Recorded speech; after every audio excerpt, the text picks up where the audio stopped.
Now here we have an entirely new idea that goes against the original plan of today, and it's called Kenneth to the Rescue.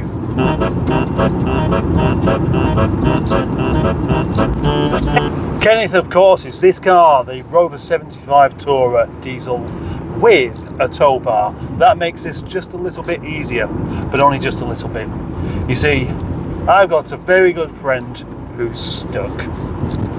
He's either run out of fuel pump, run out of correct fuel in his car, or something completely different. But he is stuck in Hebden Bridge at the traffic lights with people calling him a for having the cheek to breaking down, and I think I've got to go and help.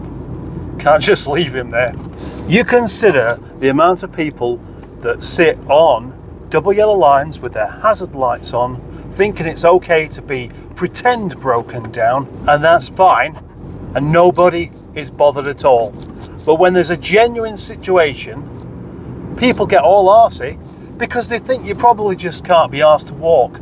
The assumption is these days that you're going somewhere, so you just stop exactly where you are, park on double yellow lines, make a pest of yourself, but it's fine because you put your hazard lights on, and that means, well, it used to mean, sorry, I'm a hazard, my car's broken. These days it means I'm just waiting for someone, I'm just dropping off a pizza, I'm just doing something more important than what you can imagine.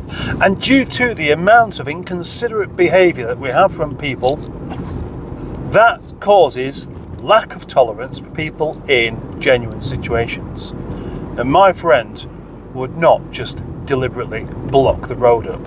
And the idea of him getting stressed out with people shouting at him because his car's broken down really just kind of annoys me. The modern world has become just too convenient for people. Unless they have exactly what they want there and then, they're not satisfied. And this lack of patience and lack of empathy is endemic, and just it's cascading through the nation in such a disgraceful and embarrassing way.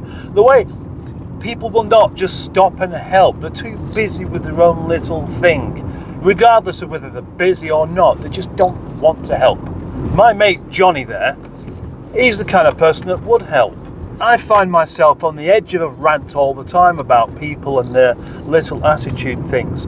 From not putting shopping trolleys away, to letting your dog shit on the pavement and not picking it up. If no one's looking, it didn't really happen. A couple of weeks ago, a massive dog poo was laid quite near where I lived, and of course a few people managed to just walk through it a little bit, trampled it up over maybe 20 feet, and then every day I'm having to walk down there with the dog, all my little people taking them to school, and we're having to veer onto the edge, almost walking onto the curb to avoid walking into this dog poo. And I think it's pretty much washed away now, but it's meant the amount of inconvenience you have to put yourself through because of somebody else's laziness and not wanting to put themselves out for their own responsibility is just astonishing. And that's just avoiding it. What about the people that walk in it? And the people who I feel sorry for are young children and old people that may inadvertently just walk through a big pile of dog shit, not notice it at all, then get home and trample it all over the carpet.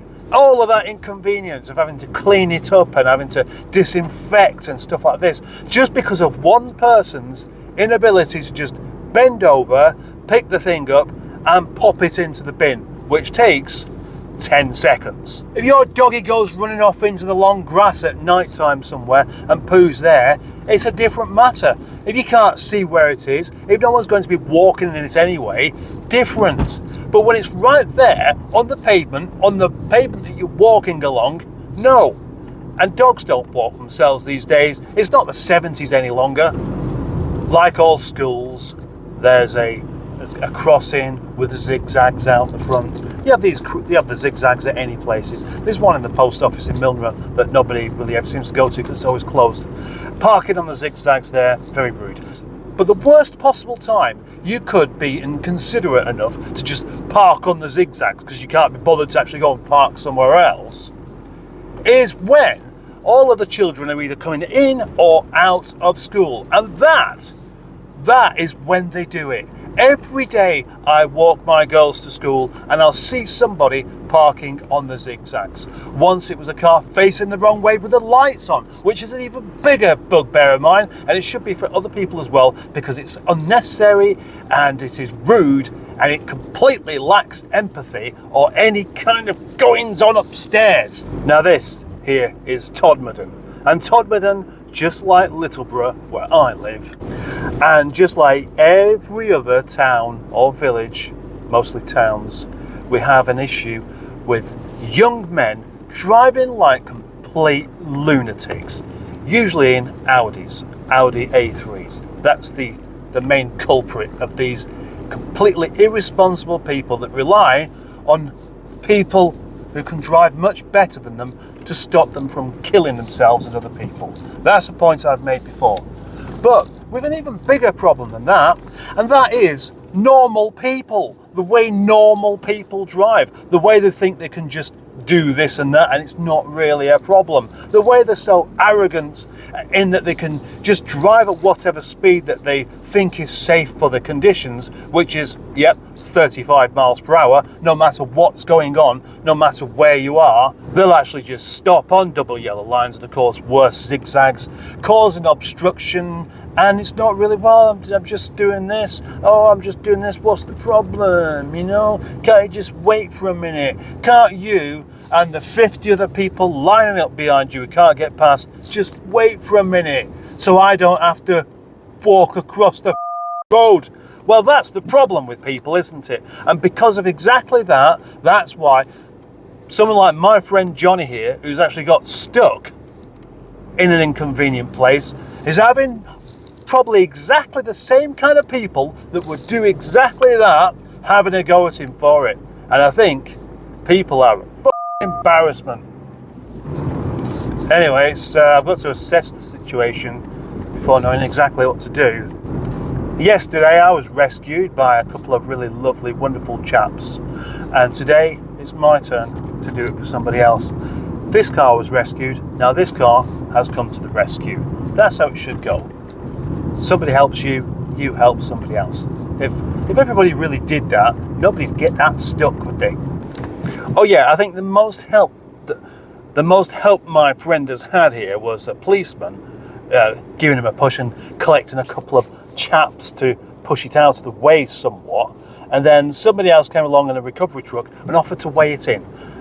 Nice. There's quite a bit of congestion going on here just before approaching Hebden Bridge. So could this be Johnny? Could this be his car causing an obstruction, making people angry? We'll find out in a minute.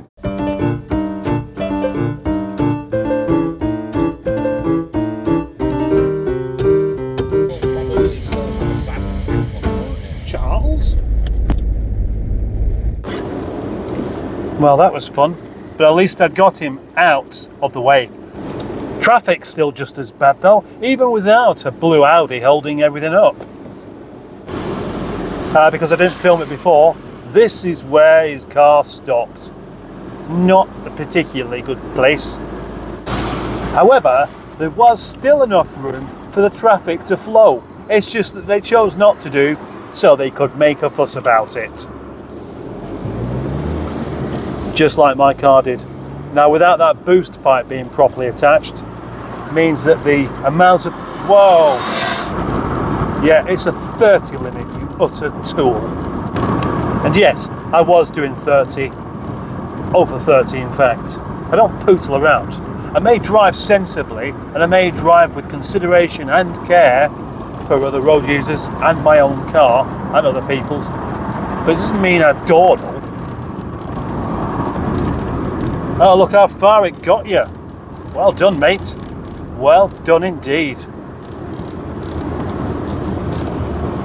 Anyway, guess what? Johnny's promised me beer now. I'll have to hold him to that, won't I? Anyway, that's the end of this video. Johnny's car safely towed out the way and awaiting lots of fuel being pumped out because he has brimmed his tank with petrol in an Audi diesel. There had to be something, you know, when an Audi like that breaks down, when an old Audi A6 breaks down, it's not because it's the car's fault, it's because it's the owner of the car. Mate, you clumsy git. Thank you very much for watching. Bye. And congratulations to Kenneth. Yeah, why not? Why not have a big pat on the back, Kenneth, for doing such a useful job? 24 hours ago, you wouldn't even start. And now you're pulling your stricken German friend off a main road and away from the abuse that was being hurled at it.